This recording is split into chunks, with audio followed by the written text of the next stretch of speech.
Welcome back to Aifer education. അപ്പൊ എല്ലാവരും CUET-ക്കുള്ള പ്രിപ്പറേഷൻസ് തകൃതിയായിട്ട് തന്നെ ചെയ്യുന്നുണ്ടല്ലോ അല്ലെ.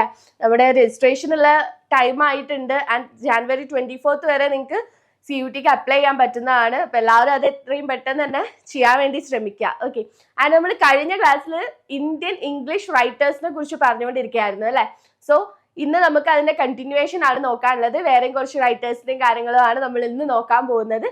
സോ നമുക്ക് ടോപ്പിക്കിലേക്ക് പോവാം. Indian English literature. ഓക്കെ, അതിൽ നമ്മൾ കഴിഞ്ഞ ക്ലാസ്സിൽ കുറച്ച് പോയിന്റ്സ് പറഞ്ഞിരുന്നല്ലോ, എന്താണ് ഇന്ത്യൻ ഇംഗ്ലീഷ് എന്നുള്ള കാര്യങ്ങളും അതുപോലെ തന്നെ അതിൽ ചില മേജർ പോയിന്റ്സ് ഒക്കെ പറഞ്ഞിട്ടായിരുന്നു നമ്മൾ ക്ലാസ്സിലേക്ക് പോയിട്ടുണ്ടായിരുന്നത്. സോ അതിൽ തന്നെ നമുക്ക് ഈ ക്ലാസ്സിലും തുടങ്ങാം. എന്താണ് ഇന്ത്യൻ ഇംഗ്ലീഷ് ലിറ്ററേച്ചർ എന്നുള്ളത് നോക്കാം. എന്താണ് Indian English literature? As literature written originally in English by authors by Indian by birth or ancestry or nationality അല്ലെ. നമ്മുടെ ഇന്ത്യൻസ് ആയിട്ടുള്ള ഓതേഴ്സിന്, അതായത് by ancestry or nationality Indians ആയിട്ടുള്ള റൈറ്റേഴ്സ് ഇംഗ്ലീഷിൽ എഴുതിയിട്ടുള്ള വർക്ക്സ് ആണ് അല്ലെ ഇന്ത്യൻ ഇംഗ്ലീഷ് റൈറ്റിംഗ് എന്ന് പറയുന്നത്. And the term Indian English writing അല്ലെങ്കിൽ Indian writing in English was first used by Srinivasa Iyengar അല്ലെ. ശ്രീനിവാസ അയ്യങ്കാർ ആണ് ഈ ഒരു term Indian writing in English എന്ന് പറയുന്ന ഈ ഒരു ടേം ഫസ്റ്റ് യൂസ് ചെയ്തിട്ടുള്ളത്. Okay, and Bankim Chandra Chatterjee's novel in English Rajmohan's wife was also the first Indian novel in English അല്ലെ. ഇത് നമ്മൾ കഴിഞ്ഞ ക്ലാസ്സിൽ പറഞ്ഞിരുന്നു. First Indian novel in English ഏതാണ്? രാജ്മോഹൻസ് വൈഫ് ആണ് അല്ലെ. ആരാണ് ഇത് എഴുതിയത്? ബങ്കിം ചന്ദ്ര ചാറ്റർജി ആണ് അല്ലെ. ബങ്കിം ചന്ദ്ര ചാറ്റർജിയെ കുറിച്ച് നമ്മൾ കഴിഞ്ഞ ക്ലാസ്സിൽ പറഞ്ഞിട്ടുണ്ടായിരുന്നു അല്ലെ, വേറെയും കാര്യങ്ങൾ പഠിച്ചിട്ടുണ്ടായിരുന്നു. And novels in the initial stage were brought to the forefront by writers from Bengal. Bengali writers ആയിരുന്നു ആ ഒരു ഇനീഷ്യൽ സ്റ്റേജിൽ ഉണ്ടായിരുന്ന നോവൽസ് ഒക്കെ എന്ത് ചെയ്തത് ഫോർഫ്രണ്ടിലേക്ക് കൊണ്ടുവന്നിട്ടുണ്ടായിരുന്നത് അല്ലെ. ഇത്രയും പോയിന്റ്സ് നമ്മൾ കഴിഞ്ഞ ക്ലാസ്സിൽ പറഞ്ഞിട്ടുണ്ടായിരുന്നു സ്റ്റാർട്ടിങ്ങിൽ തന്നെ. ആൻഡ് നമ്മൾ മഹാത്മാഗാന്ധിയെ കുറിച്ച് പറഞ്ഞു, ജവഹർലാൽ നെഹ്റുവിനെ കുറിച്ച് പറഞ്ഞിട്ടുണ്ടായിരുന്നു, അതുപോലെ രവീന്ദ്രനാഥ് ടാഗോർ, ബങ്കിം ചന്ദ്ര ചാറ്റർജി, ദെൻ നമ്മൾ പയനിയേഴ്സ് ഓഫ് ഇന്ത്യൻ ഫിക്ഷൻ ആയിട്ടുള്ള മുൽക്രാജ് ആനന്ദ്, RK നാരായൺ ആൻഡ് രാജാ റാവു. ഇത്രയും പറഞ്ഞായിരുന്നു കഴിഞ്ഞ ക്ലാസ്സിൽ നിർത്തിയിട്ടുണ്ടായിരുന്നത് അല്ലെ. ഇനി നമുക്ക് കുറച്ചുകൂടി ഇമ്പോർട്ടൻ്റ് ആയിട്ടുള്ള അധികം റൈറ്റേഴ്സിനെ നമുക്ക് നോക്കാനുണ്ട്. സോ നമുക്ക് ആ ഒരു പ്രോസ് റൈറ്റേഴ്സ് ആരൊക്കെയാന്നുള്ളത് നോക്കാം അല്ലെ. First one is Khushwant Singh. ഇതാണ് നമ്മൾ ഇന്നത്തെ ക്ലാസ്സിൽ പഠിക്കാൻ പോകുന്ന ഫസ്റ്റ് റൈറ്റർ എന്ന് പറയുന്നത്. ഓക്കെ, എവിടെയെങ്കിലും കേട്ടിട്ടുണ്ടോ ഖുശ്വന്ത് സിംഗ് എന്ന്? ആള് ഇമ്പോർട്ടൻ്റ് ആയിട്ടുള്ള ഒരു ഫിഗർ തന്നെയാണ്. And he's A writer and journalist അല്ലെ. റൈറ്ററും ആണ് ജേർണലിസ്റ്റും ആണ്. ആൻഡ് ഖുശ്വന്ത് സിംഗ് കേൾക്കുമ്പോൾ തന്നെ നിങ്ങൾ ഓർത്ത് വെക്കേണ്ട ഒരു വർക്ക് എന്ന് പറയുന്നത് ഏതാണ്? ട്രെയിൻ ടു പാകിസ്ഥാൻ ആണ്. ഓക്കെ, ട്രെയിൻ ടു പാകിസ്ഥാൻ എന്നാണ് 1956 പബ്ലിഷ് ചെയ്തിട്ടുള്ള ട്രെയിൻ ടു പാകിസ്ഥാൻ ആണ് നിങ്ങൾ ഖുശ്വന്ത് സിംഗിനോട് ചേർത്ത് വെച്ച് ഓർക്കേണ്ട വർക്ക് എന്ന് പറയുന്നത്. നമ്മുടെ ഇന്ത്യ പാക് പാർട്ടീഷൻ കാര്യങ്ങളൊക്കെയാണ് അതിൻ്റെ തീമായിട്ട് വരുന്നത്. ആൻഡ് ഇൻട്രസ്റ്റിംഗ് ആയിട്ടുള്ളൊരു സ്റ്റോറി തന്നെയാണ്. ആൻഡ് സിനിമയൊക്കെ ഉണ്ട്. സോ നിങ്ങൾ സിനിമ കാണുവാണെങ്കിൽ നിങ്ങൾക്ക് കുറച്ചുകൂടി അധികം ഓർമ്മയിൽ നിൽക്കുമല്ലോ. സോ സിനിമ കാണാൻ വേണ്ടിയിട്ട് ശ്രമിക്കാം. ആൻഡ് ദെൻ ഇമ്പോർട്ടൻ്റ് ആയിട്ടുള്ള ഒരു വർക്ക് എന്ന് പറയുന്നത് ഡൽഹി ആണ്. Delhi a novel.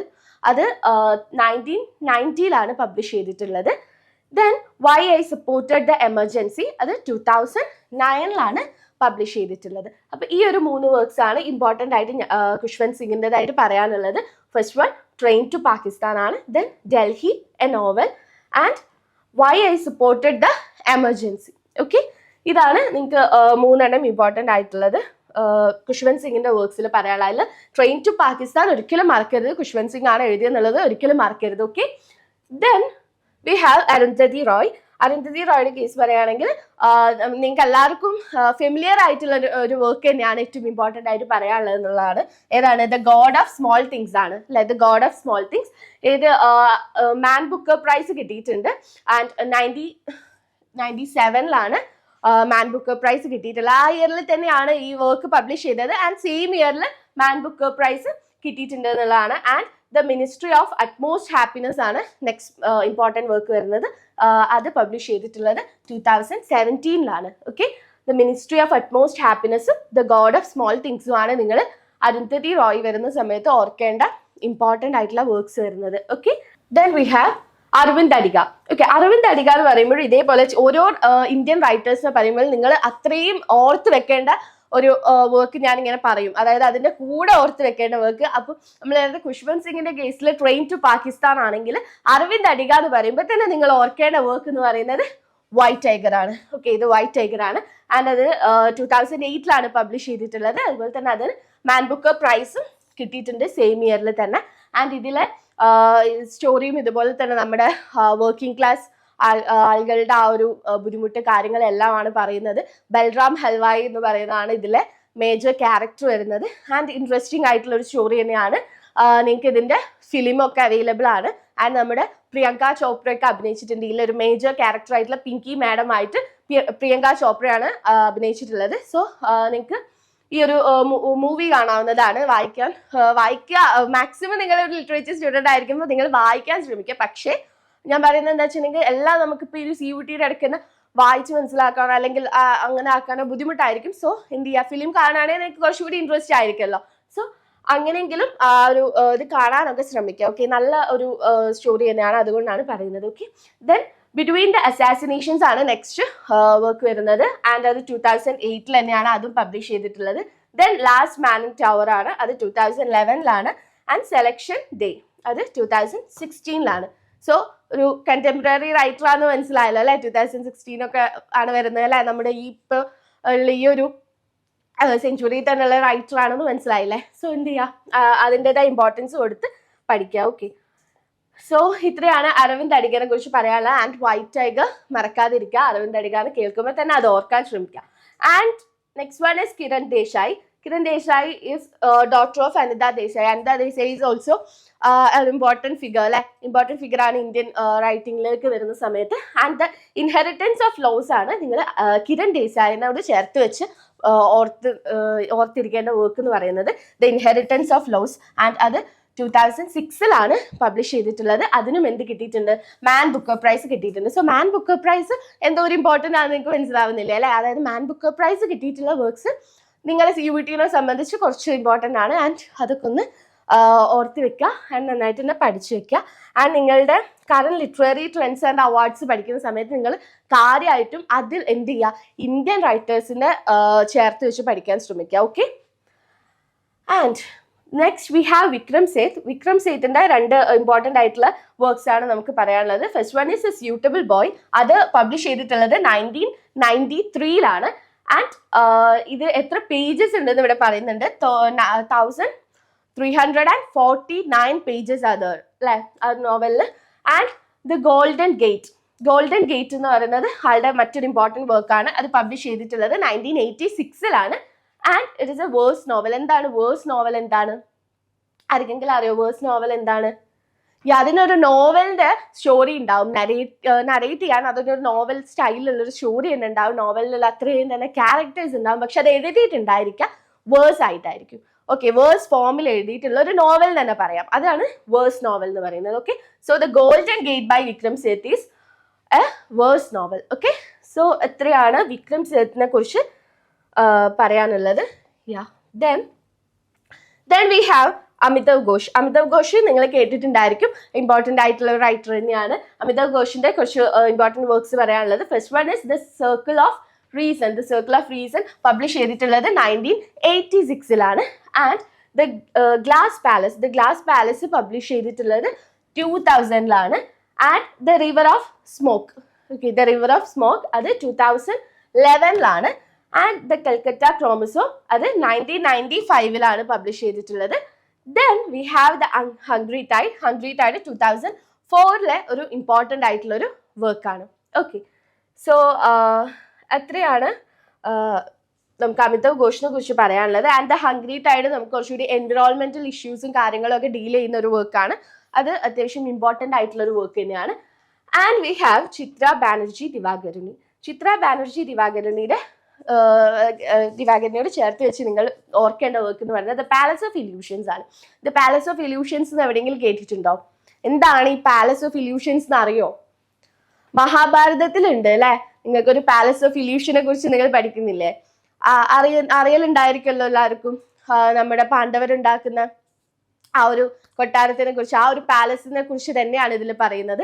And Mahabharata കഥ തന്നെയാണ് ഇതിൽ പറയുന്നത് പാലസ് ഓഫ് ഇല്യൂഷനിൽ. പക്ഷെ ഇത് എങ്ങനെയാന്ന് വെച്ചിട്ടുണ്ടെങ്കിൽ നമ്മുടെ ദ്രൗപദിയുടെ, അതായത് പാഞ്ചാലിയുടെ പോയിന്റ് ഓഫ് വ്യൂവിൽ മഹാഭാരതത്തിനെ നോക്കി കാണുന്ന ഒരു റൈറ്റിംഗ് വേ ആണ് ഇതിൽ വരുന്നത്. ഓക്കെ, ദ പാലസ് ഓഫ് ഇല്യൂഷനിൽ മെയിൻ ക്യാരക്ടർ വരുന്നത് പാഞ്ചാലിയാണ്. ആൻഡ് പാഞ്ചാലിയുടെ പോയിന്റ് ഓഫ് വ്യൂവിലാണ് എന്ത് നോക്കുന്നത്, മഹാഭാരതത്തിനെ നോക്കി കാണുന്നത്. ഓക്കെ, സോ അത് പബ്ലിഷ് ചെയ്തിട്ടുള്ളത് 2008 and the mistress of spices ആണ് നെക്സ്റ്റ് വർക്ക് വരുന്നത്.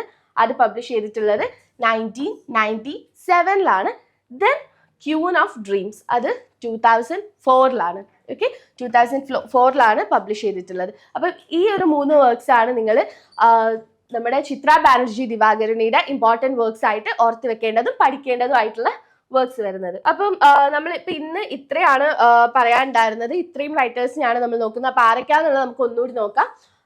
നമ്മൾ ചിത്ര ബാനർജി ദിവാകരനെ പറഞ്ഞു. നമുക്ക് ബാക്കിൽ നിന്ന് ഫ്രണ്ടിലോട്ട് പോകാം അല്ലേ. അപ്പോൾ ചിത്ര ബാനർജി ദിവാകരനെ കുറിച്ച് പറഞ്ഞു, ആളുടെ ഇമ്പോർട്ടൻറ്റ് വർക്ക്സ്. ദെൻ അമിതാഭ് ഘോഷിന്റെ ഇമ്പോർട്ടൻറ്റ് വർക്ക്സ് ആണ് പറഞ്ഞിട്ടുള്ളത്. ദെൻ വിക്രം സേത്തിന്റെ suitable boy and the golden gate അല്ലേ. ദെൻ കിരൺ ദേശായിയുടെ പറഞ്ഞു ദ ഇൻഹെറിറ്റൻസ് ഓഫ് ലോസ് ആണ് നിങ്ങൾ ആളുമായിട്ട് ചേർത്ത് വെച്ച് ഓർക്കേണ്ട വർക്ക് വരുന്നത്. ആൻഡ് ആള് അനിത ദേശായിയുടെ ഡോക്ടർ ആണെന്ന് പറഞ്ഞു. Then we have Aravind Adiga. Aravind Adiga is very important. ആ ഒരു നമ്മുടെ കറണ്ട് റൈറ്റേഴ്സിനെ വെച്ച് നോക്കുമ്പോൾ അരവിന്ദ് അഡിഗ അത്ര ഇമ്പോർട്ടൻ്റ് ആണ്. And his work the white tiger is also that much important. അപ്പോൾ ആ ഒരു ഇമ്പോർട്ടൻസിൽ തന്നെ കണ്ടിട്ട് പഠിക്കുക. And then we have Arundhati Roy. നമ്മൾ അരുന്ധതി റോയിനെ കുറിച്ച് പറഞ്ഞു. അതിൽ the god of small things മറക്കരുത്. ഓൾമോസ്റ്റ് എല്ലാവർക്കും അറിയുന്നതാണ് the god of small things എഴുതിയിട്ടുള്ള അരുന്ധതി റോയ് ആണെന്നുള്ളത്. അപ്പൊ അതെന്തായാലും തെറ്റിക്കാൻ പാടില്ല. ഓക്കെ, എല്ലാവർക്കും അറിയുന്ന കാര്യം കൂടി നിങ്ങൾ തെറ്റിക്കാന്ന് പറഞ്ഞിട്ടുണ്ടെങ്കിൽ ഭയങ്കര മോശമല്ലേ. സോ അത് ഓർക്കുക. And the ministry of utmost happiness എന്ന് പറയുന്നത് ആരുടെ വർക്കിനാണ്, അരുന്ധതി റോയുടെ ആണ്.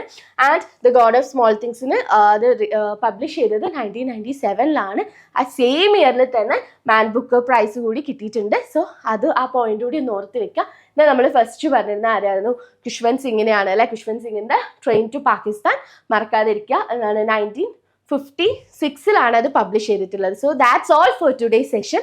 നമുക്ക് ഇനി മറ്റൊരു ദിവസം വേറൊരു ടോപ്പിക്കോ അല്ലെങ്കിൽ ഇപ്പം നിങ്ങൾക്ക് ഇന്ത്യൻ റൈറ്റേഴ്സ് തന്നെ, ഇനിയിപ്പോൾ നിങ്ങളിപ്പോൾ ഇത്രയും നേരം പ്രോസ് റൈറ്റേഴ്സ് എല്ലാം കണ്ട് ഇനി പോയിട്രി എവിടെ മിസ്സെന്ന് ചോദിക്കുമല്ലോ. അപ്പോൾ നമുക്ക് ഇനി പോയിട്രി എഴുതിയിട്ടുള്ള ആൾക്കാരെ കുറിച്ചോ എന്ത് വേണമെങ്കിൽ ഡിസ്കസ് ചെയ്യാനാണ്. നിങ്ങൾക്ക് ഏതെങ്കിലും ടോപ്പിക്സ് നിങ്ങൾക്ക് താല്പര്യമുള്ളത്, നിങ്ങൾക്ക് കൂടുതൽ അറിയേണ്ടതുണ്ടെങ്കിൽ നിങ്ങൾക്ക് നമ്മുടെ കമൻറ്റ് ബോക്സിൽ ആവശ്യപ്പെടാവുന്നതാണ്. നമ്മൾ അതിനനുസരിച്ച് ചെയ്യുന്നതായിരിക്കും.